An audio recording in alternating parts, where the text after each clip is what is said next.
Good evening.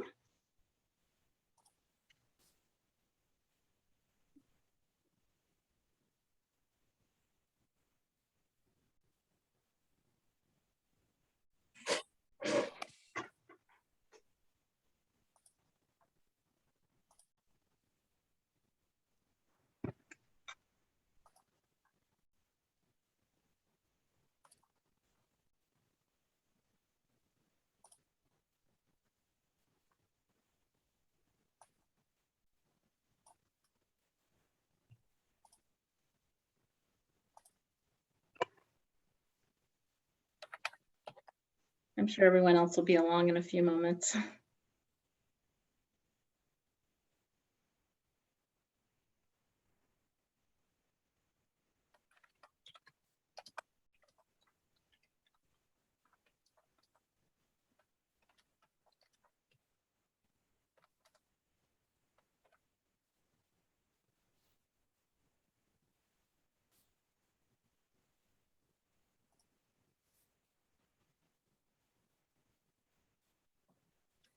It's funny, we don't usually have people late like this. I know, it is funny.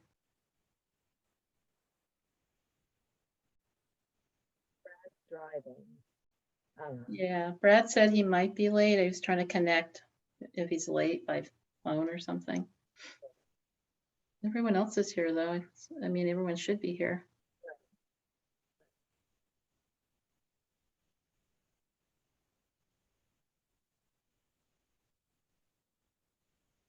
Here's Melanie.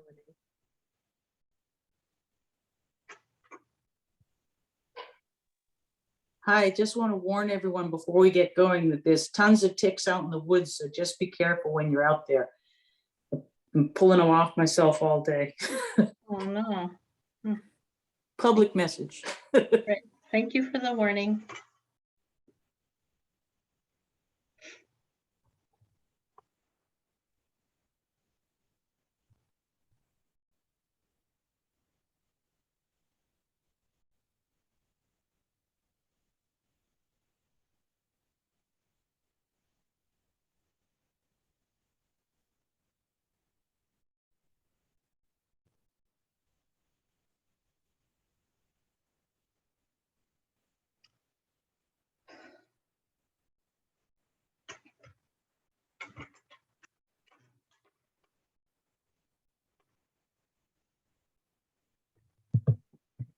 Hi, everyone.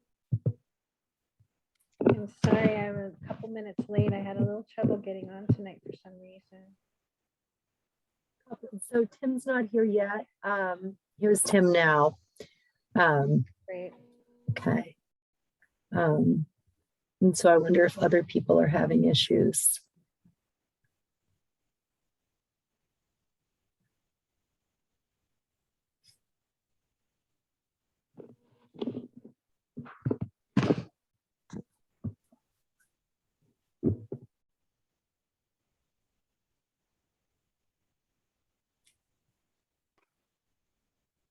Tim, are you the Zoom user?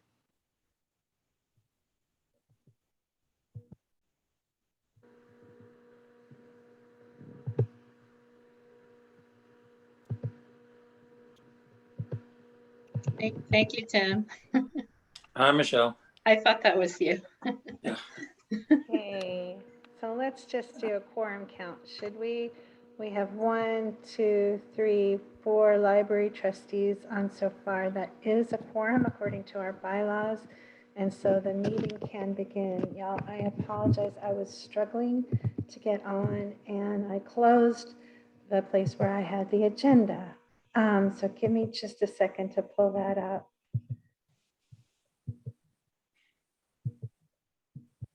Sorry about this, y'all.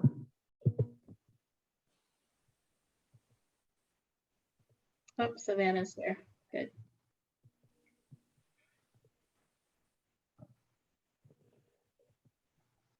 Right.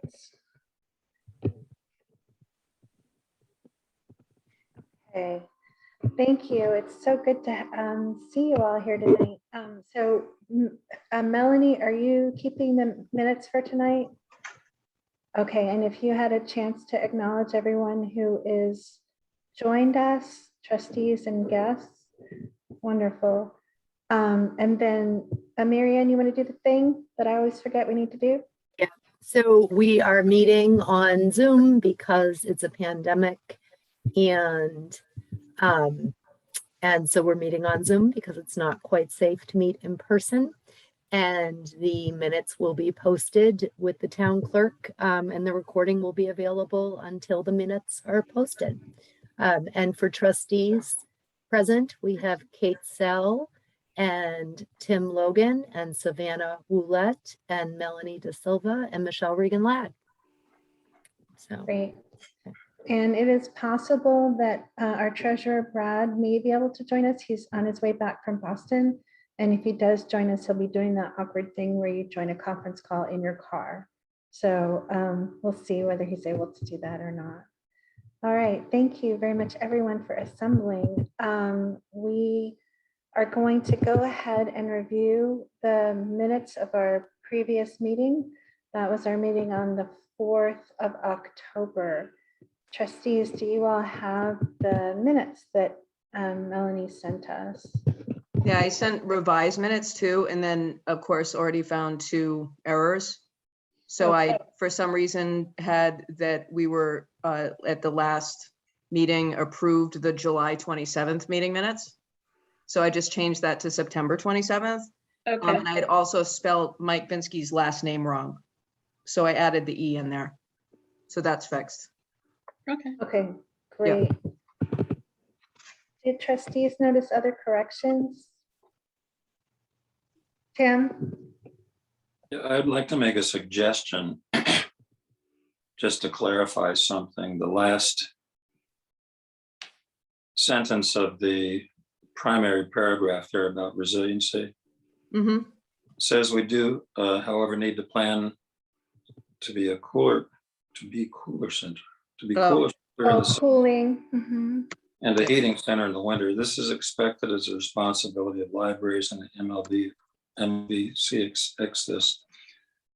I would like to ask that we insert the quote that Mary Ann sent out prior to the meeting that's reiterates what the MBLC says, just so there's no confusion there. Did you all get that email? Yeah, is that appropriate to put into these meeting minutes if they weren't, if it wasn't talked about at this That's kind of meeting? a question I have. I'd like to have the minutes be as clear as possible. I don't know if you can put an editorial thing in like that or not. I think you could put it in as a footnote or something, maybe. It wasn't Okay. part of the discussion, but it is good to have the clarity, and we can make it clear that this was added, at approval or something like that. So it's still historically accurate record. Okay. Does that feel good? What do you think about that idea, Tim? Sounds good to me, yeah. Great. I haven't added a footnote since high school, but I could try to figure that out.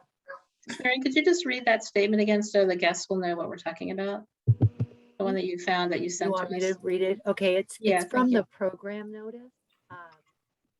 It's from the program notice. Can't hear you. Okay, can you hear me now?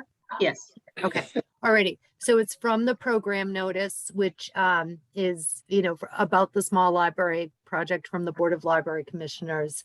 And I have to find it. I can read it if you Okay, can. you go ahead. Go ahead, Tim. Good. Environmental sustainability and resilience will be part of the planning process, including the building's energy and carbon use and the potential for the library to serve as a heating / cooling / powering center in the event of an emergency. When we make the statement that the MBLC expects that, I wanted to clarify that so there'd be a reference to them, to their statement on that. Do you, Melanie, do you have that email? Yeah, I have that email and I can add it as a footnote to the October 4th meeting minutes. And also I'll add it, since we talked about it, to these meeting minutes. Perfect. Sounds good. Thank you. Do we have any other suggested edits to the minutes from our previous meeting?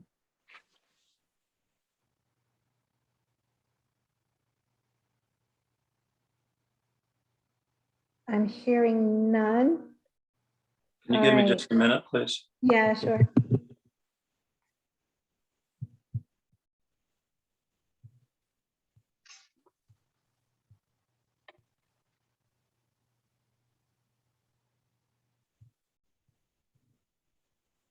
Okay, I'm fine. I'll just found another typo. I called Marianne May-Ann. So I just corrected that. Oh, yeah. I'm on a roll with the names, apparently. Sorry, everyone. I read that and I didn't even notice. It was a lot less, we've got a lot of work going on. Thank you, Madam Secretary. Do we have a proposal, or sorry, a motion to approve the minutes as edited? I'll make a motion to approve the minutes as just edited. Thank you, Michelle. And a second? I second it. Thank you, Tim. All in favor? Aye. Hi. Aye. Okay, great. There we go. First item done on our agenda. So there's considerable more work that has been going on the draft building program. Marianne, may I turn it over to you for whatever you need us to review next? Okay. For guests, can I just say that and some of you know this because you've been here already for previous meetings, but one of the functions of the trustees right now in these meetings is to review the draft components of the building program that we're required to submit. And so we're going through those documents one by one. All right. Any questions about that before we launch? Why don't I start with the program areas and I'll share it. Okay. I'll share the screen. Great. Thanks, Marianne. All right. Let's see, where are they? Here they are. Okay. And I'll make it a little bit bigger. That's too big. How's that? Marianne, Look pretty before good? we start, can I just acknowledge Diane's got her hand up? Do you have a question, Diane? Can you hear me? Yep. Yes. I was wondering if it's possible to get a copy of this draft program document. I think we are planning to post the draft when it's complete. Is that right, Marianne? So we're here, let me just let someone in. Yes, you can have a copy of it, or once, next week, the whole building program will be complete. And this is a draft and this will change between now and then. Yeah, I understand that, yeah, but okay. it's a big document and I'm totally not familiar with it. I'd like a little time to look at it. Okay, all right, I'll send you an email tomorrow. Great, Okay. thank you. All right. Yep. All right. So if you could send me an email asking me for that, then I can send it to you. Okay. I right. can do that. Okay. Great. Okay. Diane, right. I'm going to ask you to just put your hand down, if you will, so that I can keep track of who's actually got their hand up. There we go. Thank you. All right, Marianne, sorry to interrupt you. Go ahead, please. That's okay. That's all right. So I'm not going to be watching the screen for people raising their hands. So go ahead and I'll do that, chime Marianne. in. Okay. All right.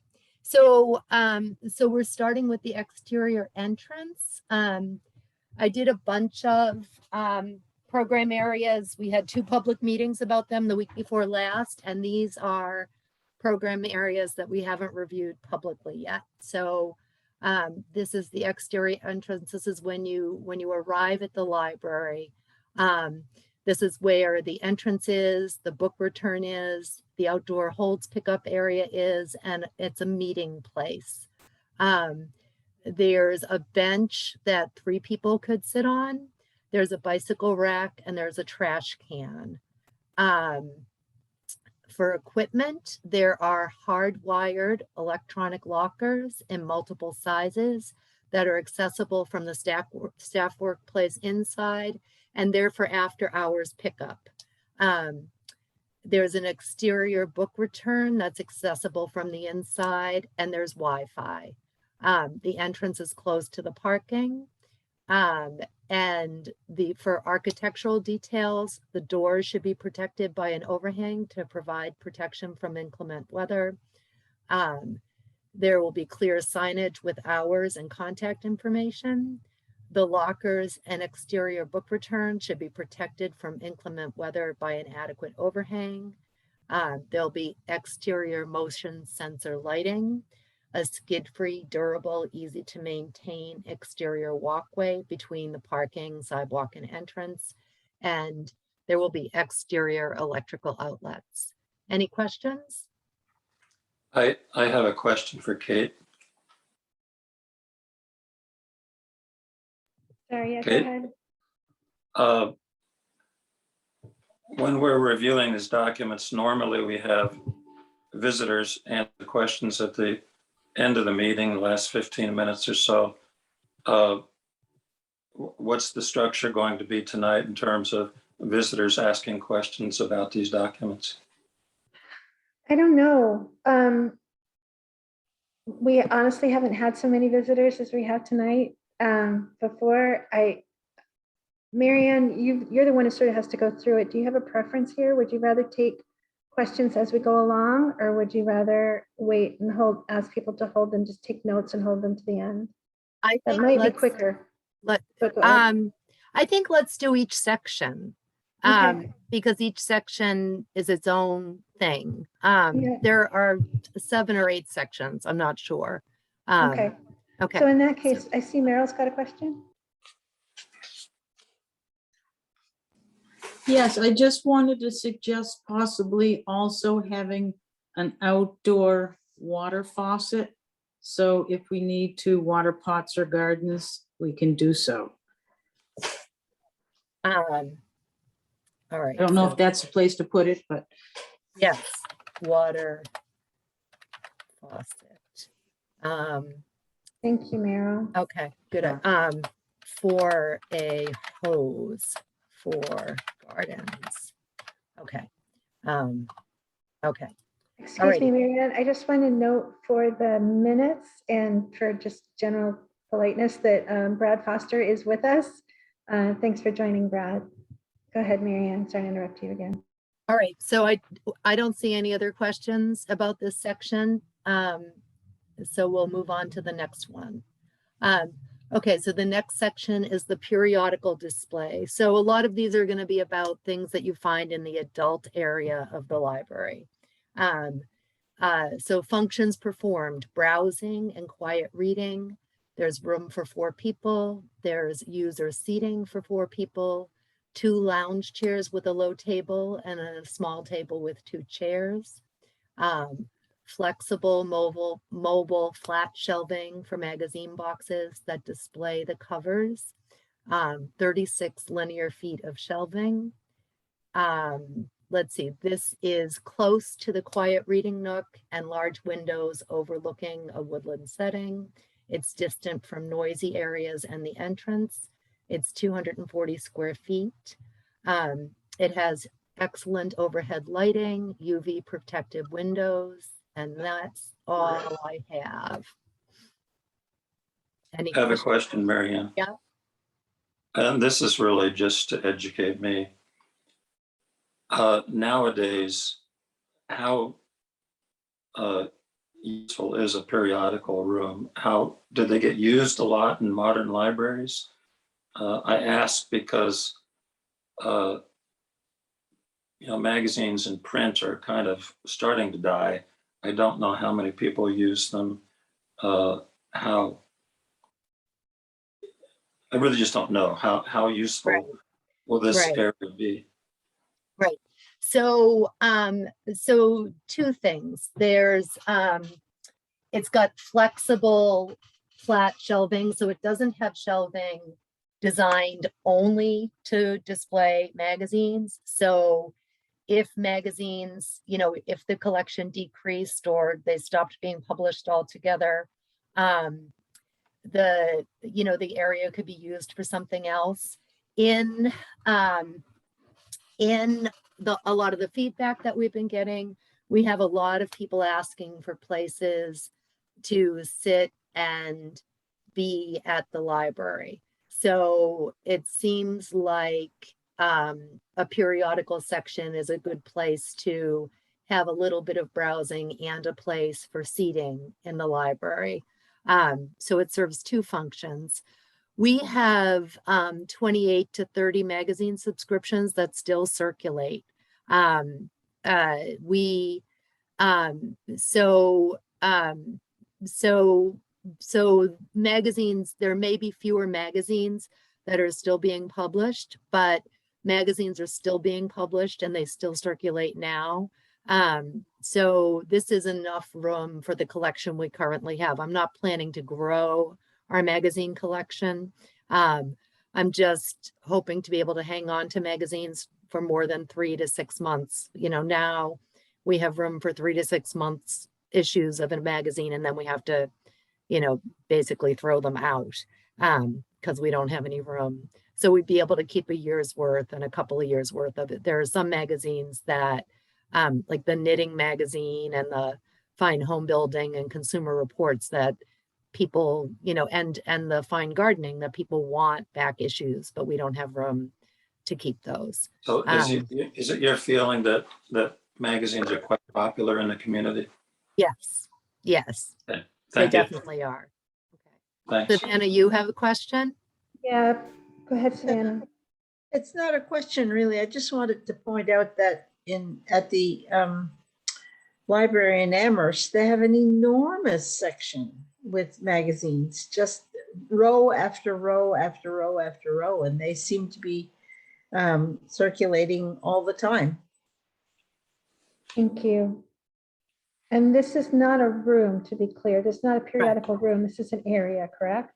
Right. Okay. There really Thank- aren't rooms, it's areas. Okay. Right. Thank you. All right. Marianne, hey, yeah. Marianne, could you add, I think I missed one thing that you added about something oh my gosh, let me see. I heard what you said about the magazine subscriptions still being circulated, but there was something else that you talked about before that I was typing and I missed. Oh, so in the feedback that we've been getting, the community input that we've been getting, both from the focus groups that we had for the long range planning back in June and early July, and then on the wish tree, you know, people are asking for room to be in the library. And so this is an area where people can browse magazines, but also a place where they can sit and, you know, read a magazine or play solitaire on their phone or visit with a friend. So it serves a dual purpose. You know, we have people who read magazines in Shutesbury, but we also have people clamoring for space to be in the library. So it's a dual purpose space. And it's a logical dual purpose space. All righty, I'm gonna go on to Thank you. Go the ahead. next area. So the adult computer area. This is where patrons will use computers. There'll be room for 4 people. There'll be 4 chairs, 2 tables that are, you know, designed for computers. So there'll be 2 computer stations on each side, 2 desktop computers. You know, we have 2 desktop computers now. Most of the time it's enough. You know, during COVID, desktop computers really weren't very useful. But most of the time it's enough. Now that the library is open again, people are coming in and using them again. And we'll have laptops that we store behind the circulation desk that people can take and bring and use in different areas of the library so that they don't have to sit at one of these tables. But this is someplace that somebody could sit with their own. If we found the need, we could add more than 2 desktops, but I think 2 is a good amount to start with. There'll be charging ports and data ports here. This will be close to the circulation desk, far from the children's room and windows and noisy areas. And this is going to be about 100 square feet. There'll be electrical outlets and excellent overhead lighting. And one thing I Notice I haven't put in here very much is the type of flooring. So this is where we're sort of putting in all of the details that the architects will want to pay attention to. So, so I just put that in there. Are there any questions about this area? No, but Marian, I'm sorry, I'm interrupting you again to note for the secretary that Gail Fleischiker has joined us as a guest. Gail's a former library trustee. It's great to have you back, Gail. Thanks. Go ahead, Marian. All right, I'm going to move on to the kitchenette. So in my last round of program areas, I described the community meeting room. The community meeting room will have a big closet and a kitchenette, you know, attached right to it. But I hadn't described those places yet. So here's the kitchenette. The functions performed: food storage and simple food preparation area for programs. The grammar's a little weird there, but I think people will know what it means. There's room for 2 people in this room. It has base and wall cabinets and a small counter, a sink, microwave, refrigerator, dishwasher, and a trash can, a recycle bin, and a compost bucket. Let's see, it has a fire extinguisher. It's close to the community room. In fact, it's right, you know, it opens right off the community room. It's close to restrooms and the entrance. It's distant from the children's room and quiet areas. It's 80 square feet. It has excellent overhead lighting, an exhaust fan, and electrical outlets for small appliances. It has resilient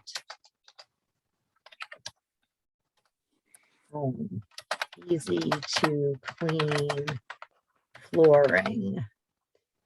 Any questions about the kitchenette? I see Melanie first and then me. Go ahead, Melanie. Yeah, I had a comment actually, and then a question. My comment, first of all, was about the adult computer area. And one of the things, just going back there for a second, one of the things that we're learning in my graduate program in library science right now is that this is an absolutely critical component to low income members of the community. That it's critical to have computers available.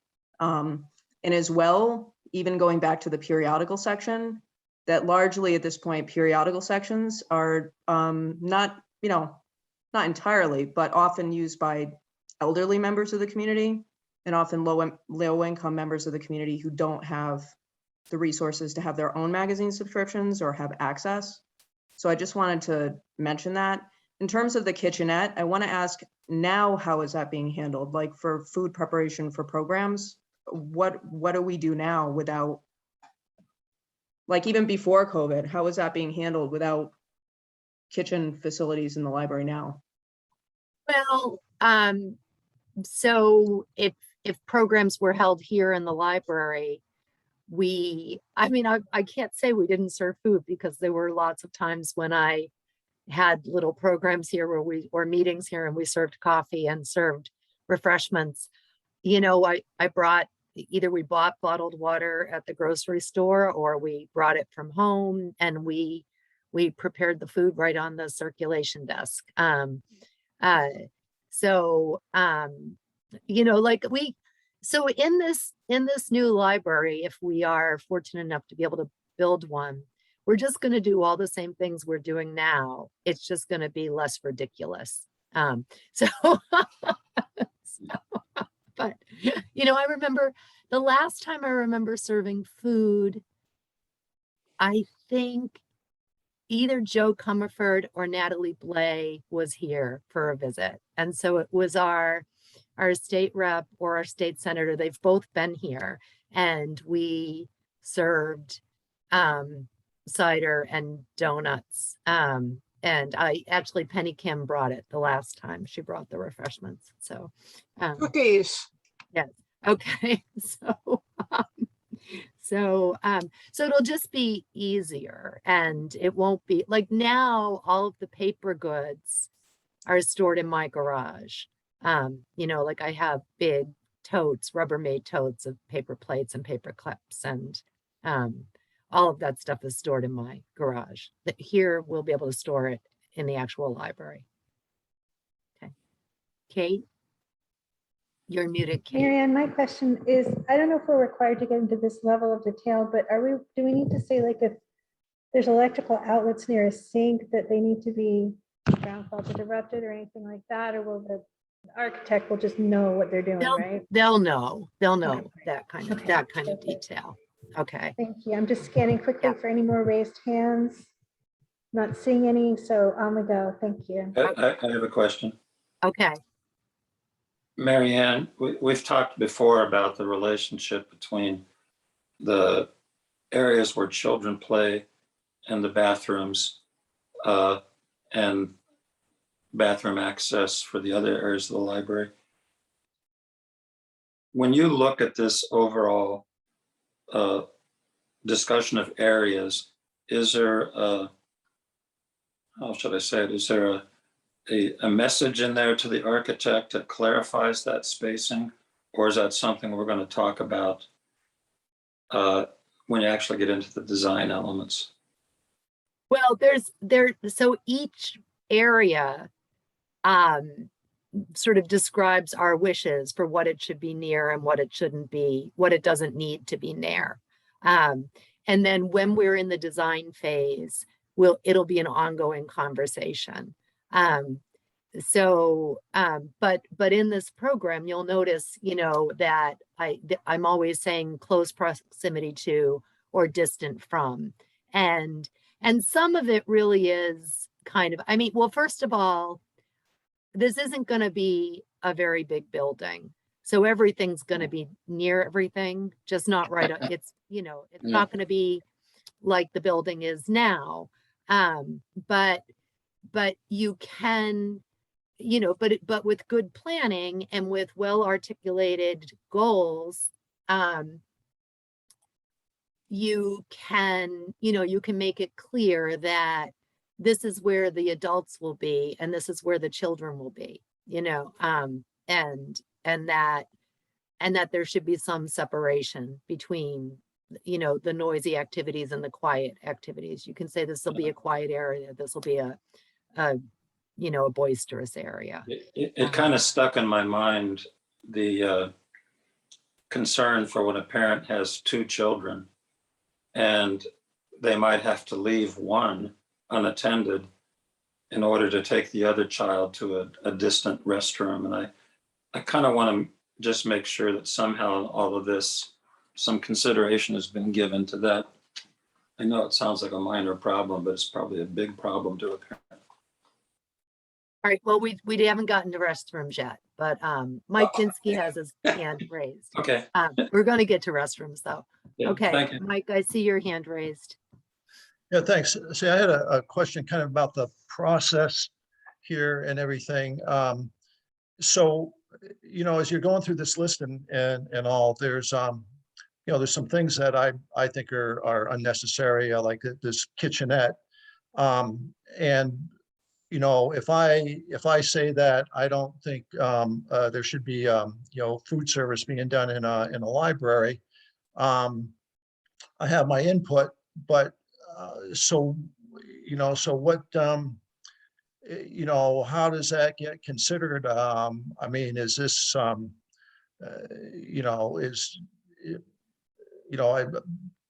I can make that comment and then everyone goes, oh, well, no, we think we should have one, and we move on, and that's it. Is that how the process works then? Well, so I would say, now is when we're having this one of the times that we're having this conversation. We've been gathering input from the community, and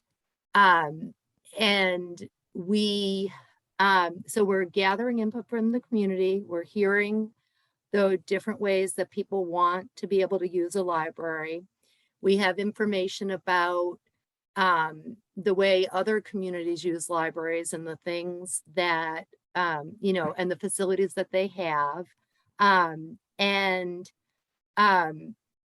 there might be some things that many people in the community are asking for, or that really seem like best practices in small municipal buildings right now.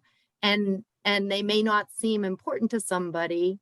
And and so there might be trade-offs. It may be that I don't know, Mike, if you're really saying you don't think there should be a kitchenette or if it's just a hypothetical. A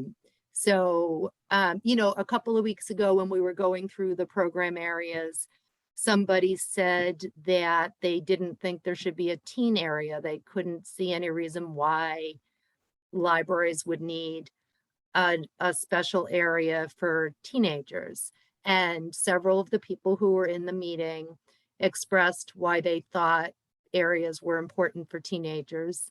And then the person said, he reiterated that he still didn't think that libraries needed to have areas for teens. And I said, thank you for the input. And I went on. I am not going to not include an area for teens because one person said that they didn't think there should be an area for teens.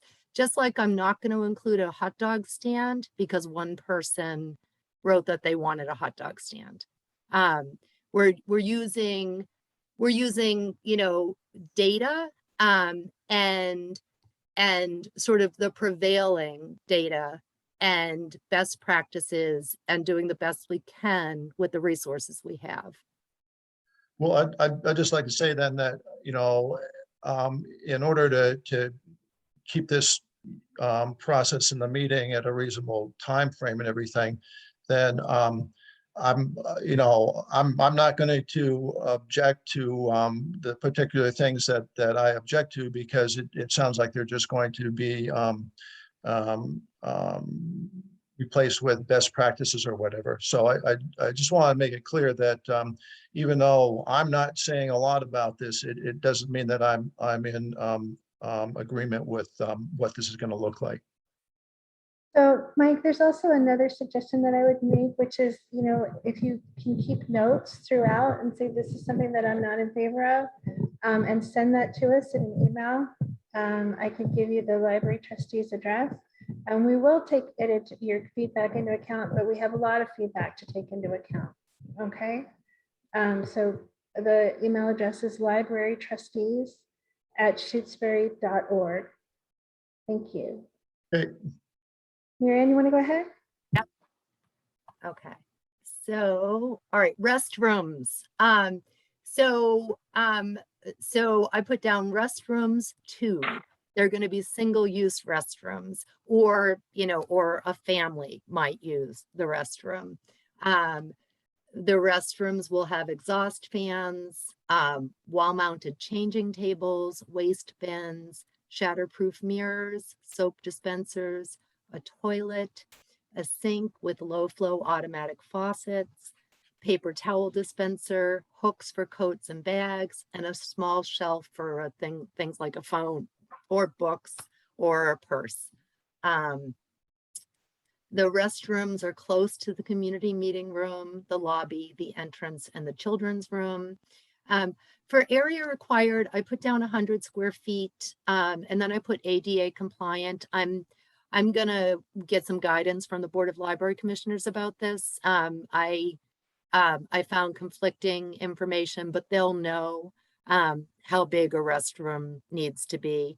And then the restrooms are accessible via the lobby during public events when the library is closed. They have excellent overhead lighting, which is motion activated, and durable, easy to clean surfaces. You have a question, Kate? Yeah, just briefly, does ADA compliant mean that it'll include like grab bars and stuff? Or do we need to specify that, do you think? You know what? I'm going to put that down here too. Okay. I thought about that.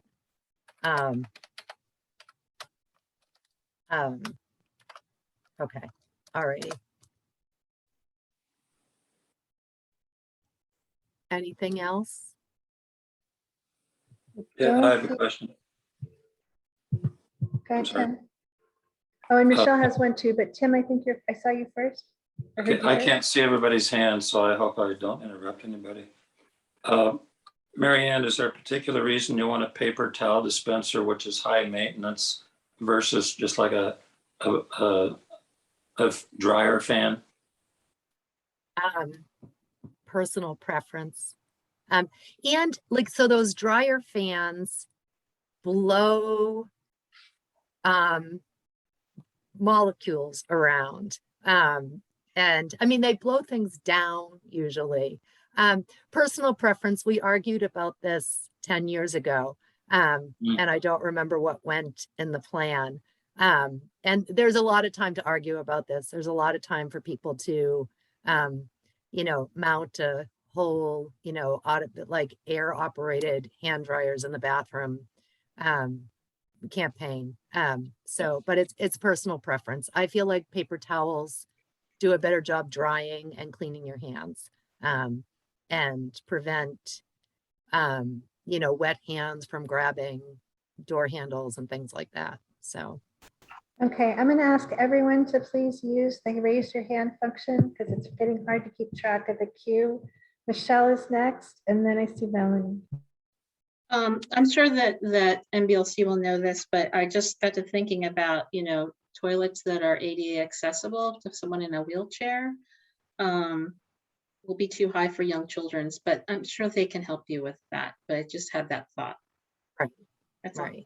Okay. Thank you. And then Melanie, I saw you next.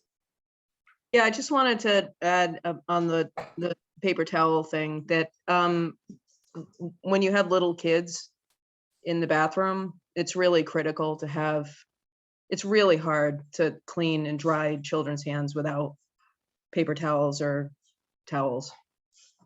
It's just, yeah, it's just hard. And if they're at children's activities that include paint and stuff, I'm on the paper towel team. All right. I Just got want to say that. feedback on paper But I'm not towels. going to die on that hill either. Michelle's, all right. Michelle's right. on the paper towel team. That's 3 now I have on my team. Okay. All right. All right. Okay. Okay. Any I'm other just hands? checking Kate? quickly for any other hands. I'm not seeing any right now. So go ahead, please. Thank All you. righty. Let me just make sure I'm saving things. Okay. Community meeting room storage closet. So this is where we're going to store the furniture and equipment for the community meeting room. There'll be dollies for storage of 75 chairs and 8 folding tables, so that the tables go on the dolly is wheeled out, and we don't have people injuring themselves from carrying furniture. There will be cabinets for the AV and program equipment. We already have a lot of program equipment. It'd be really nice to have appropriate places to put it. This will be directly adjacent to the meeting room. A nice, generous 150 square feet. It'll have excellent overhead lighting, lockable double doors, resilient flooring, and electrical outlets. Any questions about the closet?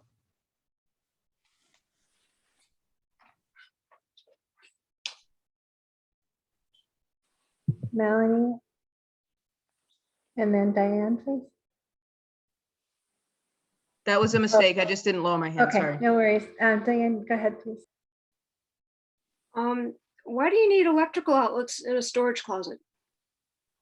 Something needs charging. You know, there could be a laptop that's used in there for programs and it might need charging, or it might need to be plugged in. You know, we don't want to not put electrical outlets in there and then discover we need them. So, you know, we might have a Roomba, which is a robot vacuum cleaner that gets plugged in overnight and then, you know, gets plugged in during the day while it's resting and then vacuums the library at night. So it's, you know, they're going to be putting electrical in the building. You want to put it everywhere you think you might need an electrical outlet. When they added on the addition here at the library, they didn't put any electricity in the little vestibule. And whenever the power is out and people are here using the Wi-Fi and or even sometimes when we've had programs like Celebrate Shutesbury, we haven't been able to run electricity from the vestibule here because there isn't electricity in it. And it would have been pretty easy to put it in had somebody said, put it in. Putting it in after the fact is a lot harder. So that's why. Okay, thanks. Thank you, Diane. Just checking, Marion, for any other raised hands. Okay, I'm not seeing any. Amigo. All right, so adult books, fiction and nonfiction. This is where browsing of the adult book collection happens. There will be room for 8 people to be browsing around with public staff as needed.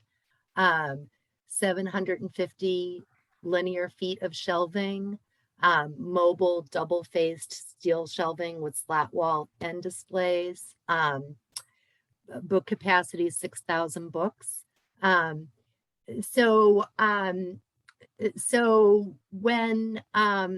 how did I come up with 6,000 books? We have about, here, I want to find my notes because I don't like to make up numbers.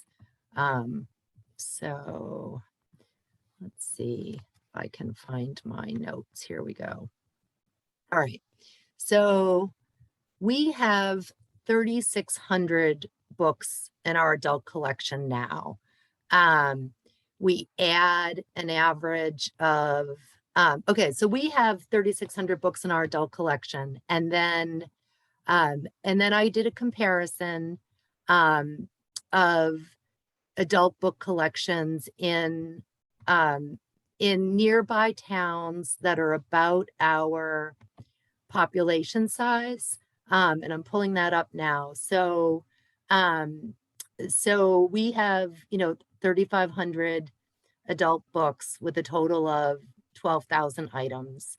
And our circulation is last year was 6,321 adult books.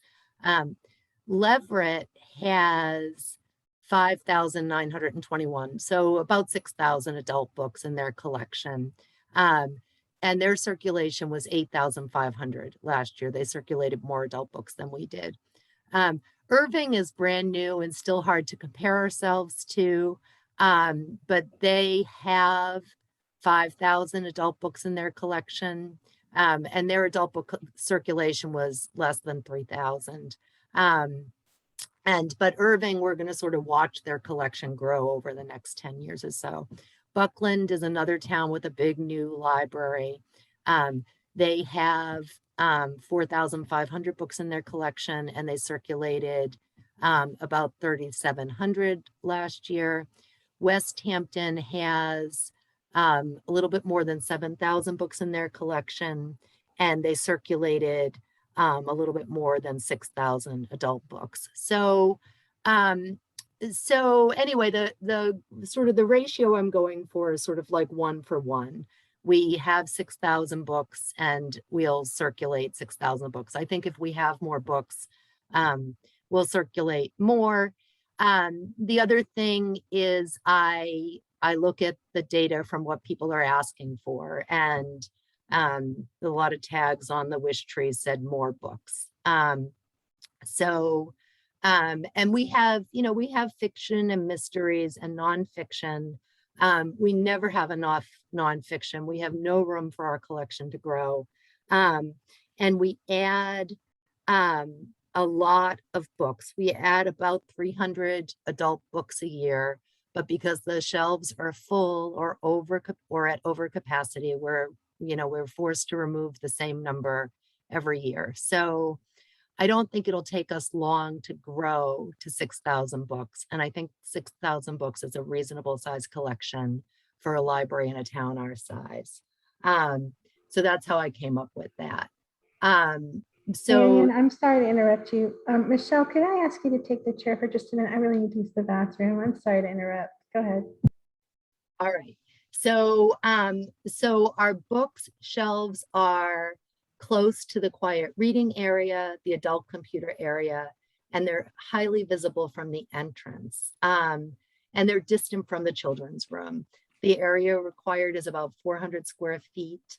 And then, and then I wanted to talk about this in a way I wanted the architects to understand. So when we talk about our computer area and our periodical area and our quiet reading nook, which I think is next in this description, that's going to be sort of like this adult wing of the library. And these things are going to be sort of enveloped by books. So some libraries have their book collection sort of off in a corner where it's just, rows of books. And that works for those libraries. But the Leverett Library, where a bunch of us visited last week, and many people from Shutesbury have been, their adult stacks kind of line the two sides of the adult wing of the library, and then the seating areas are kind of in the center. And that really, the people who were at the Leverett Library liked that aesthetic compared to, the Irving Library, where when you walk in there, you don't even really see where the books are right away. So I'm describing the adult stacks, but they're not going to be off someplace by themselves. They're going to be sort of a big architectural feature that then surrounds the other adult areas. The shelving will be uniformly organized. Wayfinding will be easy. There'll be excellent overhead lighting enhanced by natural lighting from clear story windows. Does anybody have any questions about the adult book area? Oh, the other thing I wanted to say is we don't have any large print now, and a growing need for large print. So, no room for the collections we do have to grow, and no room to add other types of books that we have a lot of call for. I don't see any questions. Do you, Kate? No? All right. So adult non-print materials. So adult non-print materials is DVDs and audiobooks and music CDs. So this is, function performed browsing. There's room for 4 people. And so this is an area with flexible mobile shelving, 175 linear feet of shelving for DVDs, 40 linear feet of shelving for audiobooks, and then, a small spinning display for compact discs. This kind of media, DVDs and audiobooks, we've seen a decrease in usage. It hasn't been long enough to be able to predict a trend. Before many people in Shutesbury had broadband, and before the pandemic, DVD circulation was very important, and our DVD collection was very important in Shutesbury. Now 90% of our houses have broadband, and many people are choosing to stream, to pay for streaming platforms. Some people are using the library provided streaming platforms. DVDs are still circulating, but I don't anticipate that our DVD collection will grow. I'm not saying that it's going to freeze. I just think I'm not going to plan more space for DVDs because I think, they'll still be important to the people who can't afford to pay for streaming platforms or can't afford to buy computers. But I don't, and then there is some stuff that is available on DVD that might not be available to stream. But this is not a place where I'm planning growth. So it'll have 2,000 DVDs. We have more than 2,000 DVDs now, but just, a couple hundred more than that. 300 music CDs and 400 audiobooks. So we've historically had high circulation of audiobooks because we had commuters. there are two problems. So COVID happened, and some people stopped commuting like at all. And so some people are not going back to work. We've now know that remote work is going to continue to be a possibility for some people. And newer cars don't have CD players. So, and some audiobooks are not put on CD. They're only available digitally. So again, this is an area that I'm not planning growth in the collection. This will be close to the circulation desk, distant from quiet areas, total 360 square feet. It'll have resilient flooring and good overhead lighting. Any questions? Not seeing any yet, Marianne. Oh, sorry, Leslie's got one. Can you hear me? Hello, hello. Yeah, we can hear you. Okay, so Marianne, you just went through the adult books area, which I think is a quiet area, 400 square feet. And now we're talking about in another adult area, non-print materials, 360 square feet, and that's supposed to be distant from quiet areas. How would that work? Well, this would be at the front, closer to the circulation desk, and then the quieter areas would be at the back.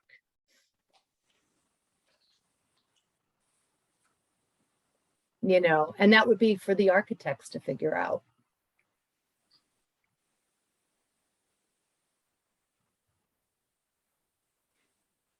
Did you hear me? Yes, I heard you. And those adult stacks would sort of hug the whole entire adult wing, hopefully, and not be all in one area. And then there would be sort of the more sort of talkative collections in the front. And as you got further away from the circulation desk, it would get quieter. Hopefully. I mean, it's not going to be very big. So it's, you know, we're not going to have it, nope, other than sort of the quiet study room, there's not going to be some sort of quiet place where somebody could sit and meditate uninterrupted without hearing some noise. So.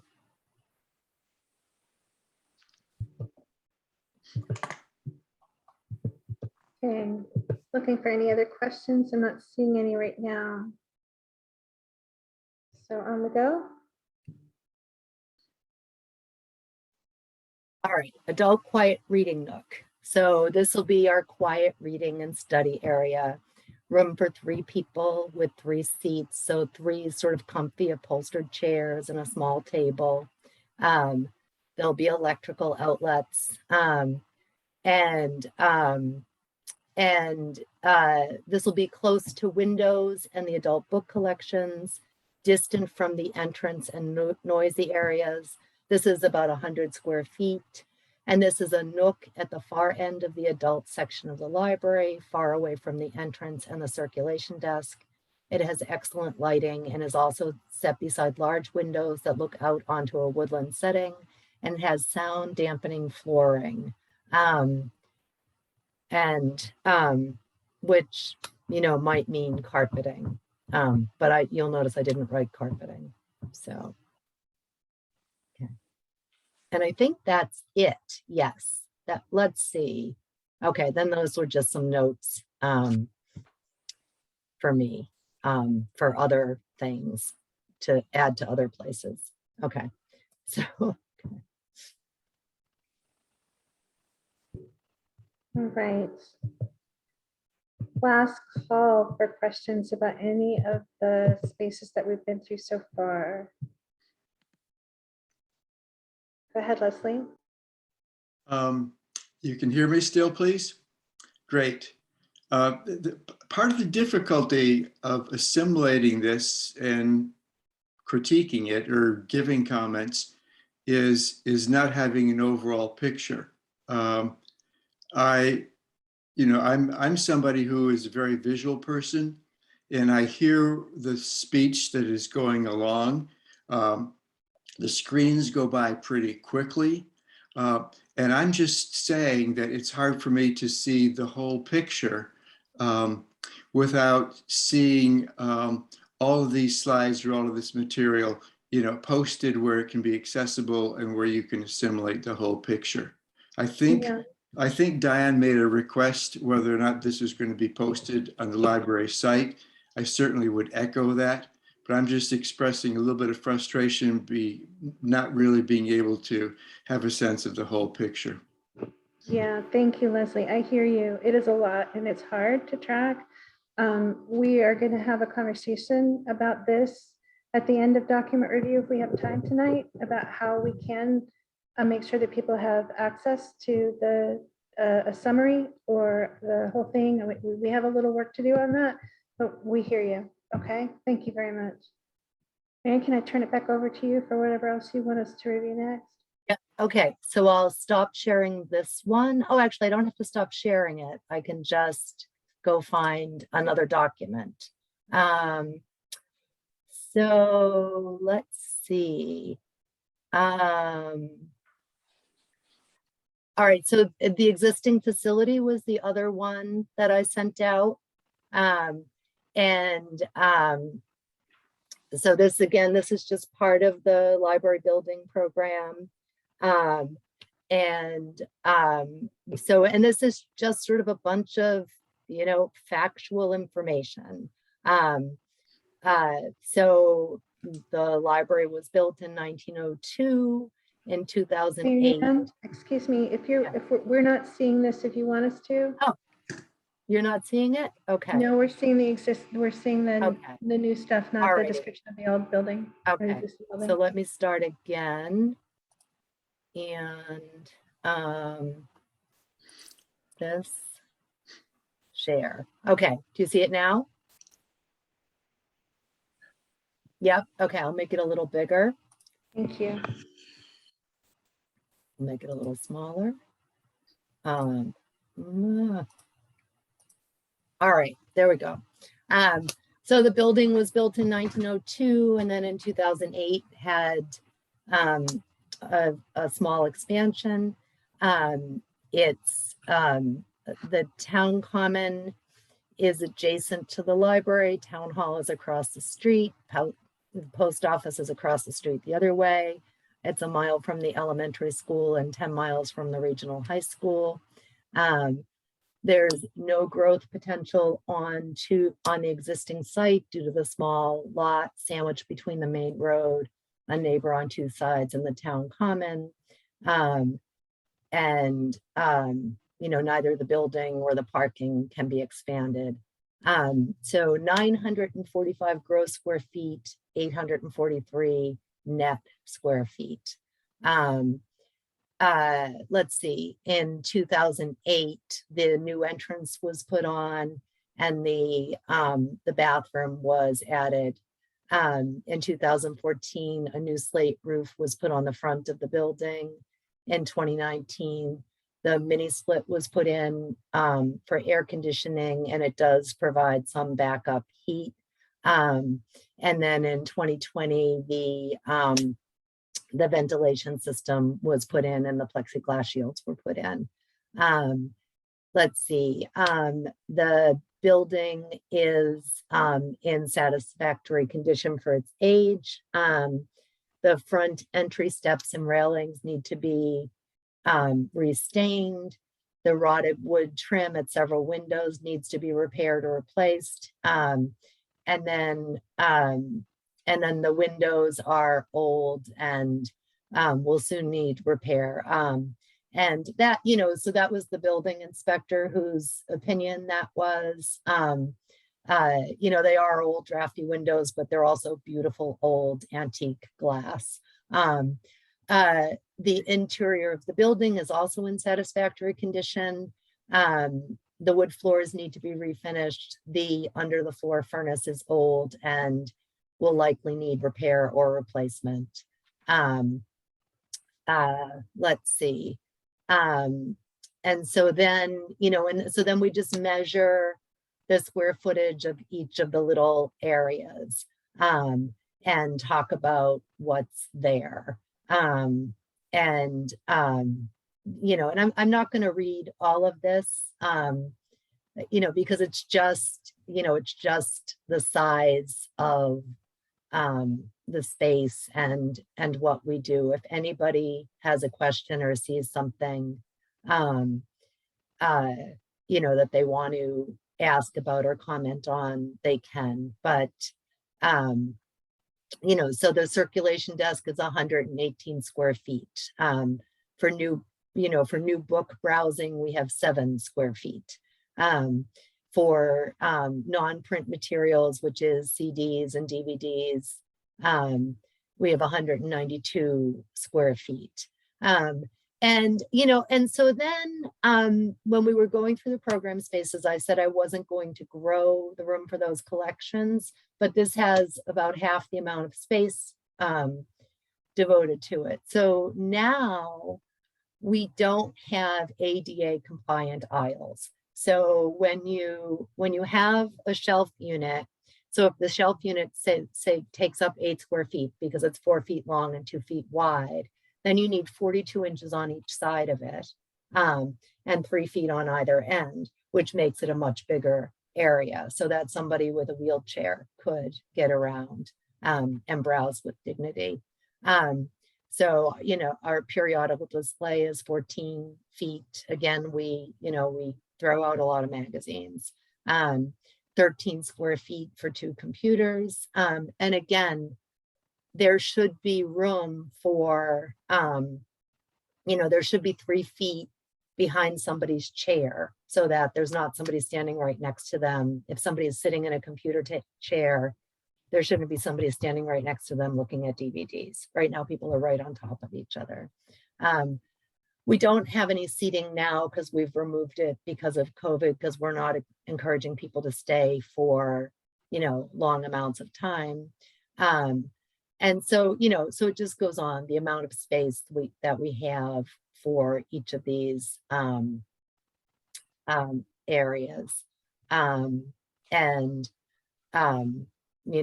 Parking, let's see. And so that's that whole area. Does anybody have any questions about it? I can go back up to. I have a question. I have a question for Kate. Go ahead, Tim. The time is 8:37. We have I know. quite a lot of documents to go through. If anyone is willing to go past 9 o'clock, I certainly am, because I'm not sure how we're going to get through all this stuff in a reasonable amount of time in the next few weeks. So what's your thoughts Yeah, on? that's a really good point. Well, trustees, let's take a poll. Miriam, would you mind stopping screen sharing for just a minute so I can see trustees? Thank you. Tim, I'm just going to take that as a motion that we consider staying until 9:30. I have a second. Okay, all in favor? Aye. Okay, that is a unanimous vote of the trustees. Didn't miss anybody, did I? No, so we will go till 9:30 tonight. Okay, So thank I you. have one more document that. Okay.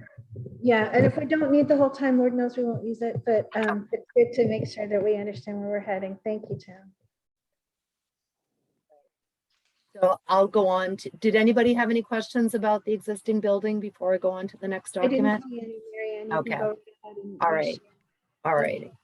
All right. So the next one is, let's see. All right, I'm going to find it this way. It's not that, it's not that. All right, I think I might have closed it. All right, it's this one. Marianne, I think I have it open. If you want me to share screen, I can do that. So is it, well, I made an edit to it though, so let me. Okay, never mind then. Okay, I got it. All right, so now, let's see. Let me close this and go here again and Go ahead, Michelle, while Marianne's finding that. Go ahead. Marianne, if I could suggest that you just highlight the things that you think are important. okay. I'm All just, right, it is I'm a just lot. worried because it Yeah. is a really long Okay. document. It Thank is. you. Okay. Alrighty. So this is, so there are 4 questions answered in this long document. So general needs assessment, library services, programs, and collection. So which trends are important to incorporate? So the library of things.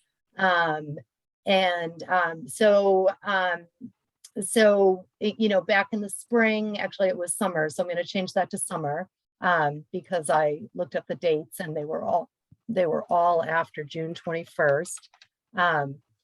We had 3 focus groups about the long range plan, and a lot of people expressed an interest in a resource library. And then those visions were echoed on the wishing tree. So, you know, and a library of things is really a trend that is happening in public libraries now, and one that we're already participating in quite unusual ways. Programming is another trend to incorporate in new library plans. You know, and through careful planning and community partnerships, the library has expanded programming over the last 10 years. And so we'll, you know, so a new library will have dedicated programming space that will simplify the robust programming that we already do. And then the COVID-19 pandemic and the possibility of future pandemics has identified the need for flexible outdoor meeting and programming space. So a pavilion would be great to incorporate into the plan, and then it would protect people from sun and rain when they're using the Wi-Fi when the library is closed.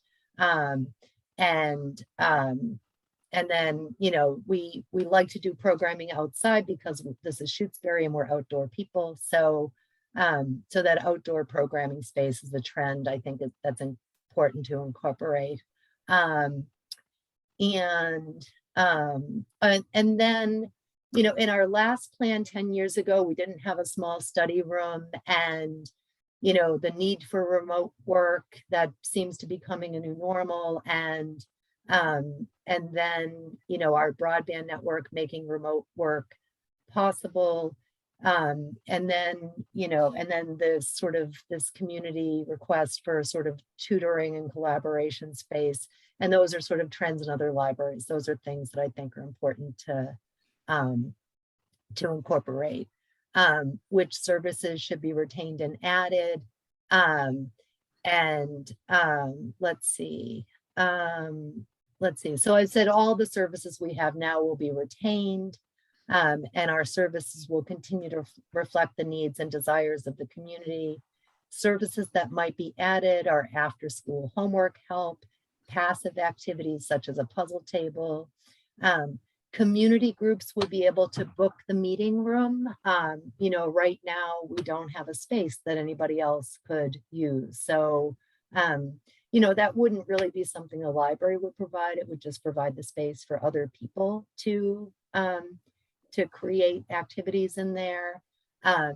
Families will be able to gather informally in the children's room. And the new library will be able to foster community connections by creating a community crossroads, a place where neighbor can meet neighbor serendipitously. And then what types of programming should be retained and added. And all right, so we already do like fabulous programming. I'm not tooting my own horn. We do an amazing amount of programming. Even now, we're offering 6 programs a week on average. And before the pandemic, it was double that. And a new library will just enable this community programming and more. And then, you know, the one area that we're really lacking, I mean, I think we had great children's programming before the pandemic, movie nights, STEAM programs, you know, story time, all kinds of stuff. And then we've had lots of great adult programming. But we've never really had any teen programming. And, you know, and I don't think we're going to suddenly have 50 teen programs a year, but there, you know, but it could develop, and it would be sort of self-motivated, which is often what teen programming is in libraries.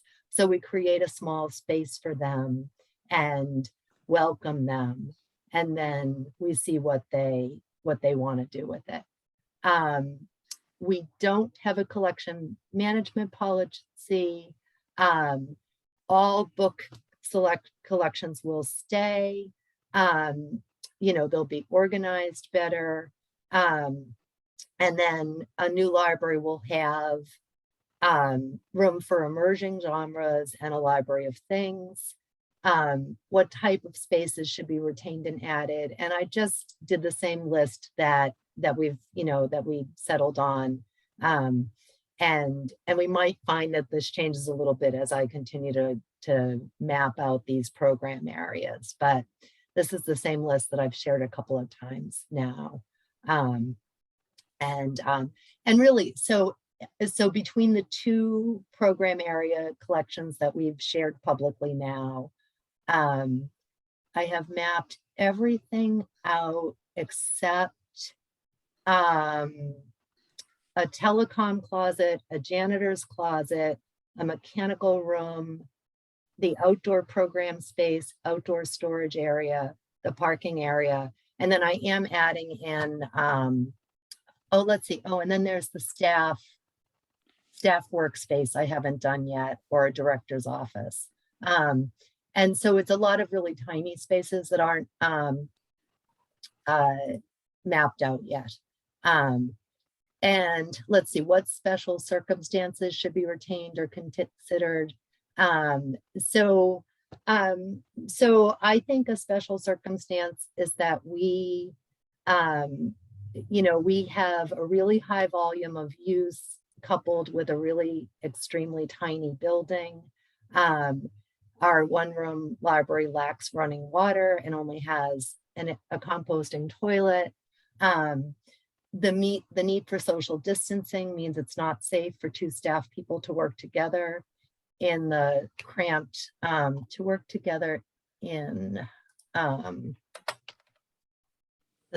cramped workspace, and that only a handful of people can be in the building at any one time, and no one can wash their hands. So I think those are special circumstances. And then another special circumstance is the perseverance of the townspeople who have been working towards a library for years. And you know, we've been through 2 planning processes, 2 schematic designs, a provisional grant, a lost special election, 10 years of saving and fundraising to amass more than $520,000 in savings. So I think these things are worth mentioning, and there's something that the grant reviewers should consider. Let's see. Then we have a whole bunch of things to consider overall in a library. So sustainability. So we want the building to be fossil fuel free, and we'd love it to be a net zero facility. We want well-researched modern technology for heating, ventilation, and air conditioning. We want, you know, good insulation in the walls, and we want to take advantage of passive solar energy. And then, you know, daylight for indoor lighting. We want a backup power system that's fossil fuel free. We want to use green building materials. We want to use universal design and create spaces that are accessible and inclusive of all people. This is going to be a small library. We want it to be flexible so that it, you know, and built to accommodate different needs over the years. Needs we can't anticipate. And so examples of that are walls in a meeting room that can move, or be used as an art gallery, a teen space that could be a quiet work area during the school hours, mobile furniture and shelving, you know, and furniture that could be rearranged. Let's see. So the library design will allow for passive security. You know, this isn't a big city library, and we live in a pretty safe, quiet area, but the staff desk is going to be centrally located, and the staff person is going to be able to see all of the areas of the library and see the entrance from the circ desk. Let's see. So that one staff person should be able to navigate all the spaces easily. That means they shouldn't be trapped behind the circulation desk like we are now.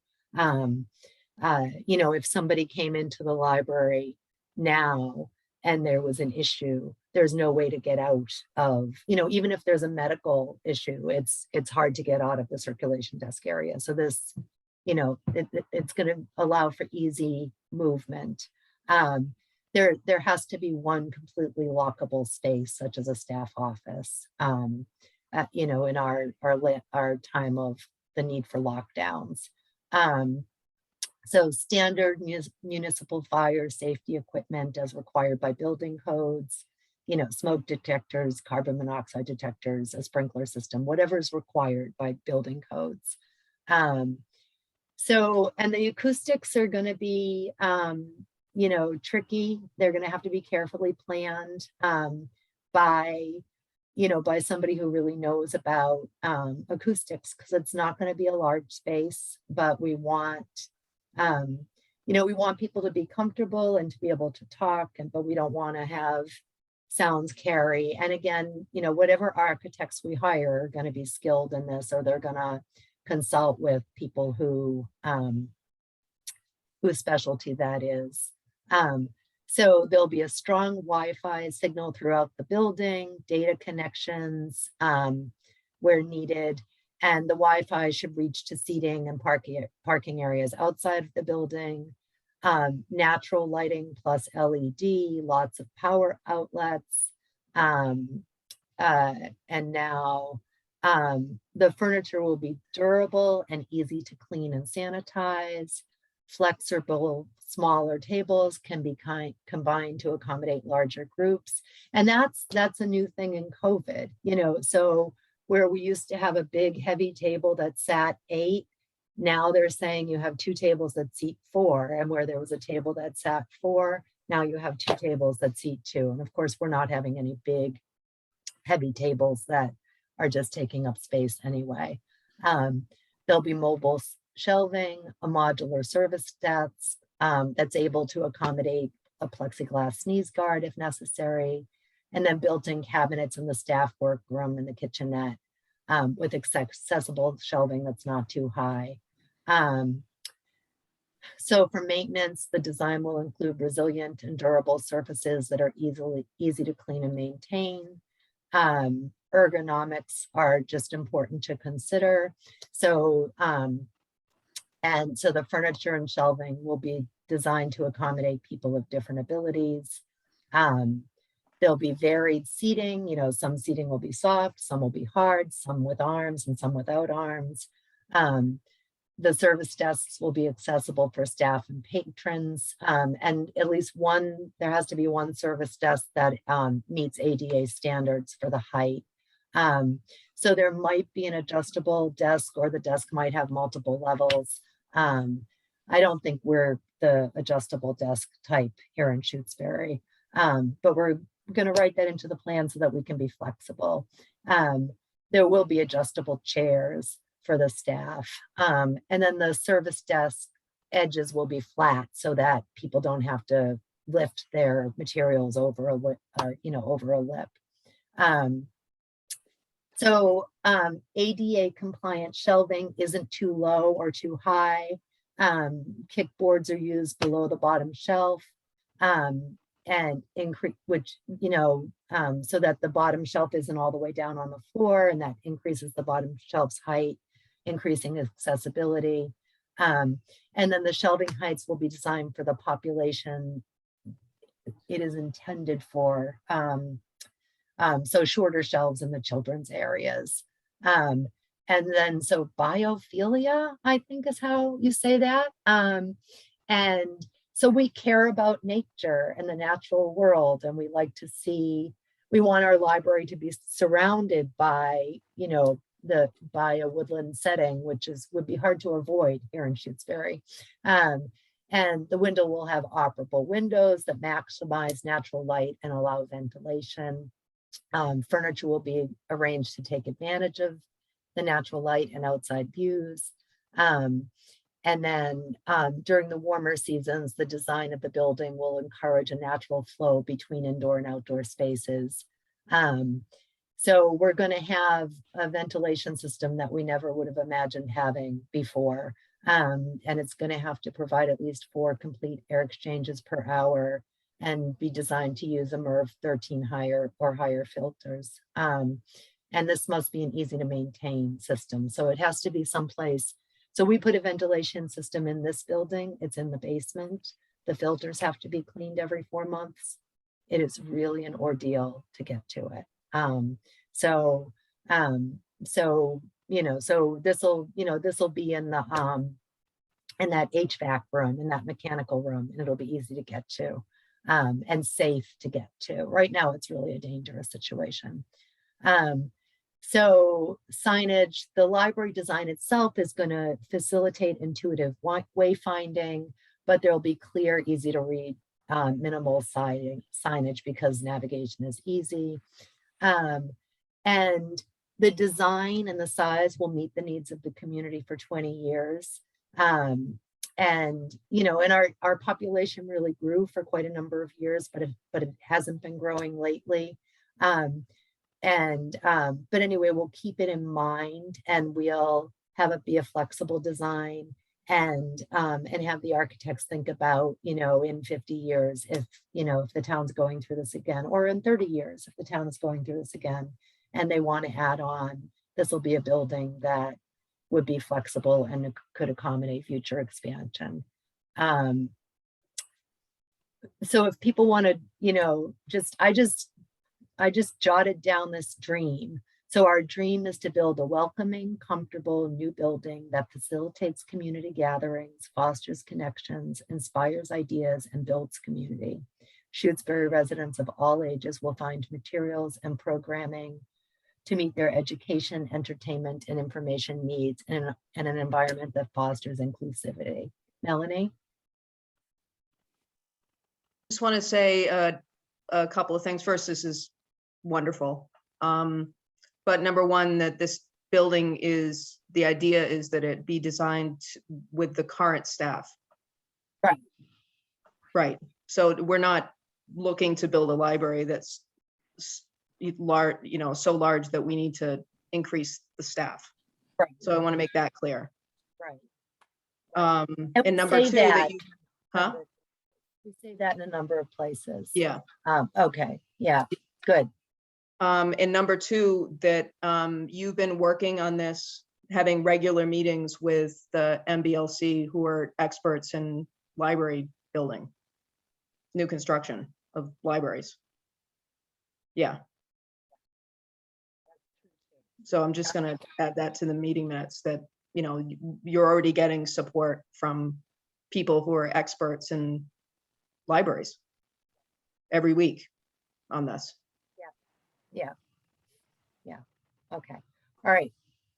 You ready? You're done? Okay, good. So other requirements: outdoor storage for seasonal storage of kayaks and seasonal outdoor furniture, so that the kayaks don't have to be in my garage. Okay, so now the exterior. So for the siding, I put down fiber cement boards. Some people might know these as hardy boards. So so they're not cedar. The last plan called for cedar siding, which is more expensive, um, and you can just let it weather, but most people choose to treat it.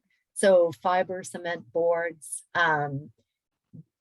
they require less outdoor maintenance. Like a paint job lasts for a very long time. They're a really good product. The roofing is, asphalt shingles. Our last plan called for a standing seam metal roof, which, so we were going for highly durable construction standards last time, but that added a lot to the price. So, and there are some people who prefer the look of an asphalt shingle roof. So it'll be less expensive, still pretty durable, and have that sort of New England look that people are looking for. Cement walkways, so, sidewalks, non-skid concrete entryway and patio to be covered by a pavilion, a gravel parking area, and then UV protection in the windows. The building will have good southern exposure to maximize the impact of the rooftop solar panels. Parking will be close to the entrance. The entry is clearly marked and there's room for a bench. And I described the entry before. But anyway, for the people who didn't come to the first program area meetings that we had two of, and didn't come to trustee meetings when we were going through those areas, the community meeting room will be accessible after normal library hours, so it could be used by programming, but either for library programming or community member use programming. And so they could get into the community meeting room and the restrooms and the kitchenette, but not into the rest of the library. So utility connections, underground cable connections to utilities. And then these guys need to know that we're going to have a well and a septic system and not city water and sewer. And then special circumstances for our library. So the 250th anniversary committee made a beautiful handcrafted wooden cabinet that has artifacts from the 250th anniversary celebration, and they made it with it. The plan was that would be something that would go into the new library. They wanted it to go in this library, but there just wasn't room. So it's over at Town Hall, and it belongs to the library and will go in the new library when the new library is built. And then we have this small collection. It's the New England School Library Collection. It's a collection of 75 school books purchased in 1843. And so those will just be a little historical artifact at the new library. And then they want to know what unique services are. And we have kayaks and then our cultural fitness programs. And so then this just talks about having a room in the library that's a lockable space in the case that there needs to be, somebody needs to hide. And then so maintenance issues in this current, and we don't have a lockable space in this library. And then, our sanitation is hindered by the lack of running water and, the lack of place to store a broom or a vacuum cleaner. And no out of the way place for the trash or the recyclables, and no place to store, snow shovels or ice melt or a snow blower. And, we really can't say anything about acoustics in this library. And they will, the grant review team will come out and visit. So that's a really good thing. And then we have special storage needs. Our kayaks are sort of a special storage need thing. So I think that is it. Are there any questions about all of this very long document?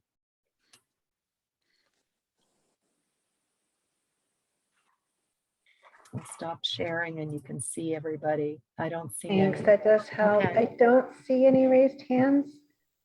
Just giving people a minute.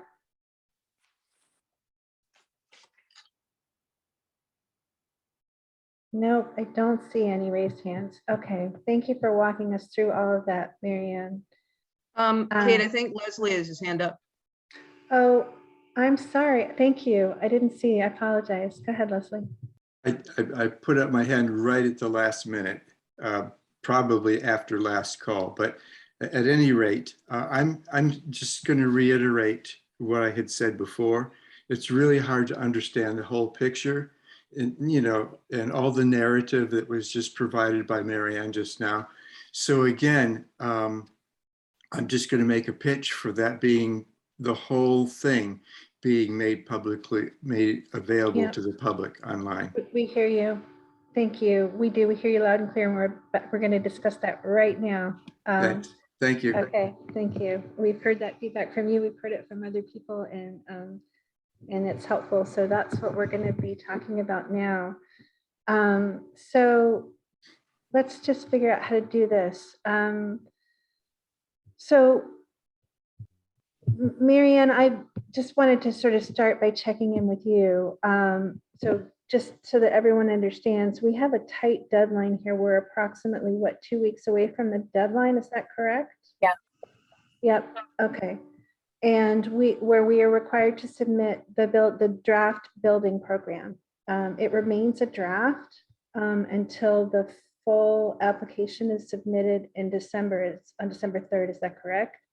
And we are anticipating feedback from MBLC as part of that process, right? Okay. And so the question before us is it possible, with all the work that we have yet to do, which includes sort of just pulling it all into one place, formatting it, trying to summarize it? Because it is a lot for people to go through. Do we feel like we're able to do that? And in a meaningful way, i.e. leave ourselves time to incorporate that feedback, if it's given to us. Do we have time to do that and make the deadline? Yes, That's the I have 2 questions to Yeah. answer, and then 6 or 8 program areas, but they're all, they're things like the telecom closet. They're not They're not like as the hard. big complicated program areas are done. So I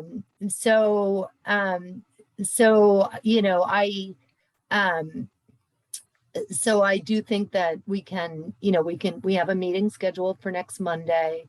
We can review all of those program spaces, which again are not the big program spaces, and then have a draft of all of the pieces could be in the draft, and then that draft could be available for for a few days, so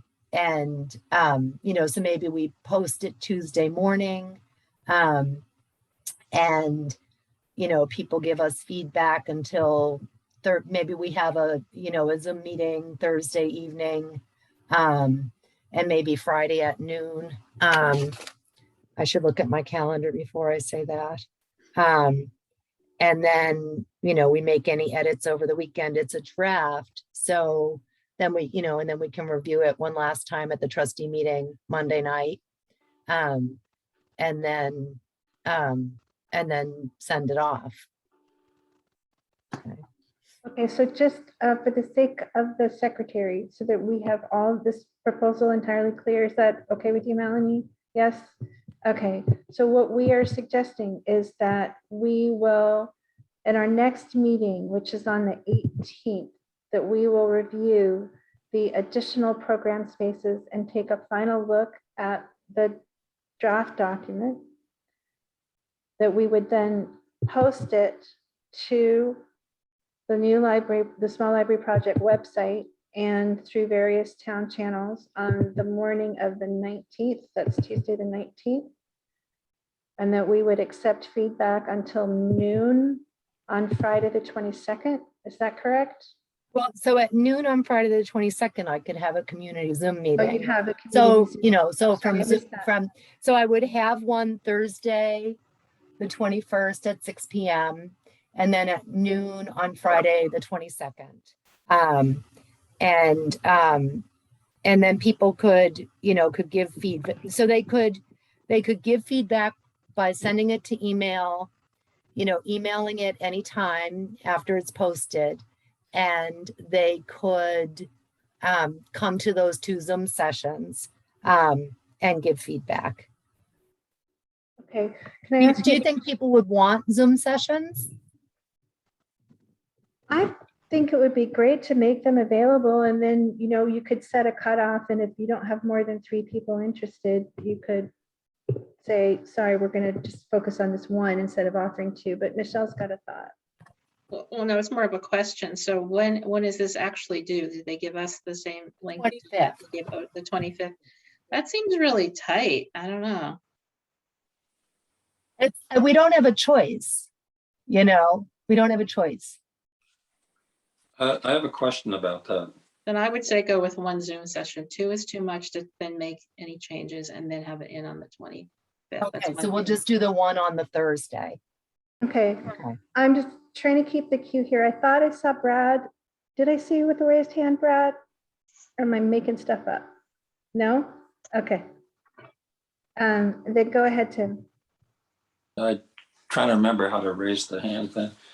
I'm kind of concerned about the time frame. I see 2 possibilities. We haven't discussed it yet, but you sent a document, an FAQ document, which I think was excellent. I see 2 points which I'd like to talk about: editing. I'd like to see that go up on the website as soon as possible. And I'd like to explore this deadline a little more, because I understand they extended it once for Otis. They're in a learning process too, and possibly one of the things they're learning is that they're pushing the process perhaps too quick. So I'm curious about Mary Ann's statement that no, it's impossible to go beyond that date. Where are we in that? I'm a little, you're going to be out of the country, I think. The entire document, as far as I know at this point, is at least 72 pages. And we're talking about looking at 72 pages plus additional area reviews next Monday. And then having some additional public comment to a 72 plus page document. It strikes me that that's pushing things. So I think it's worthwhile to explore the possibility of some bit of an extension on the time. What do you guys think? Leslie, I see you, but I'm going to let trustees have some time to discuss this and work this out. Okay, this is time we need to do to make that, and then I'll acknowledge you. Okay, Mary Ann, would you like to respond to the question of whether we think we could get asked for a further extension? I think we've already had an extension of almost 4 weeks. Mhm. And then the grant application, then we have other work to do. Then the grant application is due December 3rd. And that's an application in itself. And then we also have to work on site selection. So, we've done a lot of public meetings and a lot of information gathering. And we will, we'll post the document, next Tuesday morning. And people can, provide feedback until the end of the week. And then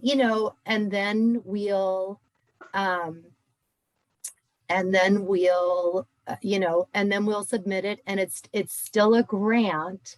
So it's still a draft, so people could continue to provide feedback, but we'll go ahead and submit the draft so that we can go on to the next part of this work. Under this scenario, when would the Board of Trustees, and we've seen the parts as we've gone along, but I haven't seen the entires. Brad is assembling it into one document that he said was 72 pages. And I didn't even attempt to print that out or anything at this point. Is that pretty much close to the finish so that we start? There's one question left. And then that short list of program areas that are, so there is the staff workroom, and then, the janitor's closet, the mechanical room, the telecom closet. Also, So, okay, so um, the document that Brad forwarded, the board has at least a week to view it in its entirety, correct? I Yeah. wouldn't even look, that document wasn't really ready for prime time yet. So I would wait until, you'll have that document by Friday. And you would have, just- okay, Friday, I- Saturday, Sunday. Can I say something about that, Marion? So Brad and I had a deal where you were gonna get it to me before I got on my flight so that I could edit, just to. Right, and when is divide- that? So my flight leaves at 7:30 on Friday night. So Okay. Brad promised to get it to me like while I was in the departure lounge, so I Yeah. can review it while I'm flying. And then I will be at the meeting on the 18th.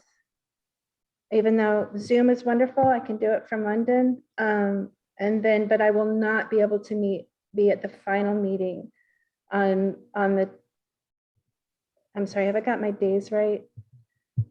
The 25th, but we will have had to submit it before that meeting, am I correct? No, I think we can submit it. It's due the 25th, so yeah, we need to be done. I think we can submit it, at midnight on the 25th, but I'll confirm that. But I cannot be at that meeting, y'all, so if that's gonna affect the quorum, I will not be able to be there, I okay? don't think we're planning on a meeting on the 25th because it's due that day. But Mary Ann's So to saying something clarify- different. To Hold on clarify, just a second, Tim. Can you just hold on just a second? Mary Ann, you said that you thought we had till midnight on the 25th. Michelle, you're assuming that we have close of business on the 25th. Do we want to clarify and then next week decide whether we need a meeting on the 25th or whether, given that we've met for at least an hour and a half every week for weeks now, we could have a break on the 25th? Can we ask that question at next week's meeting when we have a little bit more information about exactly when we want to get this in, or do we feel like we know that answer already? Well, I have a meeting with Lauren tomorrow. I'll have a conversation with her about it. And then we can talk about it next week. Perfect. Okay. Okay. I think I saw Brad first with the hand, and then Michelle, and then Tim. Tim, at the bottom, you'll see raise hand. If you just look at the bottom of your screen, there's a thing that says raise hand. If you could push that, it would really help me out keeping the queue. yeah, it's not on Thanks. iPad. While they're asking, I'll search for it. It doesn't Okay, show up like that on iPad. Oh, okay, sorry. Go ahead. Brad first, I think, and then Michelle. So I had a couple things. One was to go over the schedule again. So Marianne, I think what you're saying is we'll finish up the pieces and get a master document for the trustees to see later this week. Right. And then on Monday, we'll discuss that. Is that right, Far? Right. Okay, so then in my exchange with Kate, my deadline is I have to get it out by Thursday because I'm out Friday. I'll be in the car driving to New York City. So that's my deadline. At the end of Thursday, I need to do whatever I need to do to get the document put together. And then next Monday, when we meet again, I would rather have seen any new additions ahead of time and had a chance to respond to them ahead of time. And then in the meeting, we can just talk about the master document. I think if we take time to go through the details, I think it would be much more successful if we deal with the details ahead of time. Because our time is so short. I would rather not go through again what we've already seen. And then it seems to me that what we're trying to do is come up with a rough draft by the 18th and then give more chance for the public response. There's been a lot of requests for the whole thing. That makes sense, but it does seem like when the public response is done, we do have to meet again to finish it, whether that be the 25th or some earlier point of time.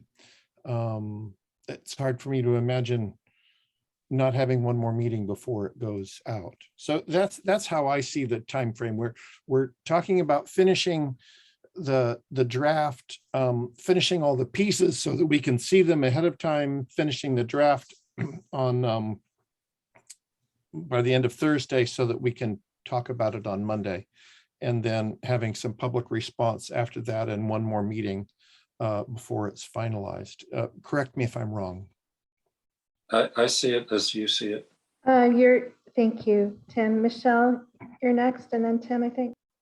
Yeah, so as far as the actual document, we've already seen all this stuff. This is stuff we've already talked about at all our previous meetings. So unless there's some kind of formatting thing that we don't like, which I can't imagine, it looks great, Brad. I think that basically we just have that little bit left to approve next Monday. And anything that just jumps out about this draft master document. What's my concern is trying to get public input and then deal with that. It's just gonna be so tight on time. I don't know how we're gonna manage it, but since it's due Monday. Yeah, so I'm sorry. I see Melanie next, and then I think I see Tim again. Oh, Tim was before me. Okay, go ahead, Tim. Thanks, Melanie. Well, I actually took it down and then put it back up, but I want to. I agree with exactly what Brad said, but it's not clear to me that after the document is submitted, it's a draft that will stay a draft quite a while. It's not clear to me that that automatically means there's no more public input or no more listening to the public. I mean, we're talking as if that's it, it's cast in stone, and I don't believe that's the case. Am I wrong? No, you're Not wrong. not wrong, Tim. That's what Marianne said. Marianne was saying that it was a draft, that it'll be submitted as a draft, and then between, October 25th when we submit it, and then December 3rd, there's going to be opportunities we're going to be getting feedback from the MBLC, right? And there may be other opportunities for community input as well. But I was just going to add, I'm concerned about the timeline too. Having worked on a lot of grants, which I bet lots of people have worked on grants, and it always just seems to come down to the wire, right? It's like, it doesn't matter how hard and how fast you work. It doesn't matter. It just always seems to come down to the wire. That we have to get community input at this process. I think that what Marianne has laid out is really critical. That we get it up and out, that we have that period of time to receive people's emails. People can review it carefully for a few days, knowing that it's going to continue to be a draft after it's submitted. That we have that Zoom meeting on Thursday night so that people can attend, that it's well publicized, and so that we can spend that weekend. And I know it's going to come down to the wire, and hopefully they'll accept this at midnight on the 25th. That we'll have time to incorporate suggestions, recommendations, etc. Are you proposing an additional meeting? And if so, when? I think that it depends on what we find out about, when it's actually due. Is it due at midnight? Is it due at end of the business day? But I kind of agree with Brad that we might have to have, I think it was Brad who said we might have to have an additional meeting. Yeah. And I would be up for that, whether it be, I don't know, Sunday night, Monday. I'd like to, I don't know the format, but I guess I'd like to make a motion that we decide on whether or not to have that additional meeting after we find out from Mary Ann the absolute definite deadline. Can I And just that- remind people that there's a proposal on the table that we discussed that at the next meeting after we've learned. That was the timeline that we laid out, I believe, was that we would learn whether we're talking close of business on the 25th for the deadline or midnight on the 25th. And that we would then have our regular Monday meeting on the 25th. I think that's what we had for proposal. Y'all, I am totally losing track of whose hand is up when. So I'm going to do this. Who is the meeting host? Is that you, Marianne? Oh, I'll take my, I don't have my hand up. Okay, and then I have not, all right, Penelope, I see you. I need to get this business cleared and then we'll make, because we only have, I'd really like us to wrap up at 6 minutes, y'all. Okay, so Tim, I'm sorry, Brad, you're next, and then Tim, go back to you. I feel like making everything available to be seen and public conversation on the whole thing is really important. I just feel that's vital to this process. And so therefore we're planning what we are right now. I agree that Tim, I think you're correct that we have the ability to modify it later, but I still feel that the public conversation period should happen before our draft goes in. I just feel that's a very important step. That doesn't mean we don't continue the discussion, because we're going to continue it with the MBLC and continue that whole process. And I do feel like we can figure out the exact time we want to do this next week. It just becomes an important agenda item for next Monday's meeting. Oh, and then the last thing I wanted to say is, remember, we were scheduling the meeting much earlier in the day, Monday, to enable more of our participation. I think it was 5:15. I guess it's 5:15 on Monday. That's correct. Yeah. Okay. Tim, did you have a response? And then I'll go. I'm in agreement with what Brad just said, but I also really don't want to leave the meeting tonight without a conclusion or a way forward on your FAQ statement, which I think is a valuable part of this Yeah, process. once we wrap this up, we'll get there. I promise. Okay. Yeah. All right. Well, what does that mean, though? That the FAQ Well, will not go out until after the, Well, the chairs have the prerogative to communicate on behalf of trustees. Trustees have the prerogative to submit feedback on communications to the chair. So if you have edits or suggestions, you can send them to me. I would really welcome them, and we'll try to get this wrapped up as quickly as we can. okay, yeah, I can do All that right. tonight. That would be fantastic. I would love that. They're just small and it was a fantastic FAQ. Well, great. Thank you. I really appreciate that support, Tim. All right. So I feel like I just, in part because I'm going to be out of the country, and I want to make sure that I've got this right. We are going to have the draft together in one document by the end of Thursday of this week, correct? Yes. We are, then we will be able to review all of us. There's no special reason why I need to do that more than anyone else does. It's just, it will give me a chance to do it while I'm on the plane, okay? And then we are going to have a meeting at 5:15 on Monday, the 18th. And then we are going to finalize our submission at that meeting. I mean, finalize this stage of the drafting process, okay? And then we're going to post it as soon as we can on Tuesday morning. And we're going to let the world know that it's posted and that comments are welcome. And then separately, Marianne is going to schedule one or two, maybe just one Zoom meeting. I think that's at the one, but that's at the discretion of the library director, it seems to me. That's her workload, to accept feedback. And that will be either and Thursday and Friday of the week following this one. And then at next week's meeting, trustees will decide, based on information we get from Andrea and Lauren, whether we need to meet before the 25th or whether we want to meet on the 25th to wrap up and submit. Did I get all that right? Yes.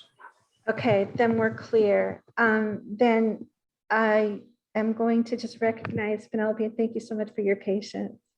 Well, I wanted just to thank you and to say that at this point, I appreciate the sentiment of welcoming feedback. But at this point, the kind of feedback that you might get is, gee, the storage closet should be 3 feet smaller. I mean, I personally, as someone who has seen the process moving along with all of the outreach you have done and the information you've provided, I am at the point as a member of the public where I just want to say that it is the responsibility and the privilege, I think, of the librarian and the trustees to take responsibility and to have the opportunity to send it off.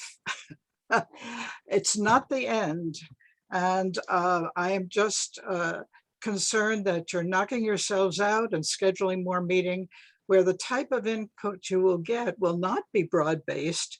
Maybe 2 or 3 people who were here tonight will read it and say, oh yeah, well, maybe we don't really need outside storage. And it will not really further influence or direct the way in which the application is put together. So I just want to thank you for, being open to input, but to accept the fact that you're doing a great job. And I trust you implicitly, explicitly, and all the other ways of being able to look at what's put together after tonight and move it forward. Thank you. Thank you. Thank you. I am sure you, I Ben. speak on behalf of trustees in thanking you sincerely for that confidence. Leslie, I'm going to give you the last word, I think, because we are at time. Go ahead. Thank you. Penny, I couldn't disagree with you more. I know that's what we're here for. Exactly. And I mean, for what it's worth, a couple of weeks ago, I spent over an hour on the phone with Lauren Stara, communicating with her about my perception of the public process, et cetera, et cetera. She emphasized to me what Tim had said earlier, is that they understand that this is a pilot project and they really want to make it work. And if there's any possibility to get more than 2 days, 3 days of public comment on the entire piece, I think that will help the whole process and the public perception of the process going forward.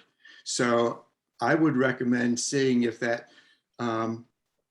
deadline of the 25th could be pushed back a little bit more to make things a little less crazy for you all and a little bit more time for a little bit more public comment, which I think could be very constructive.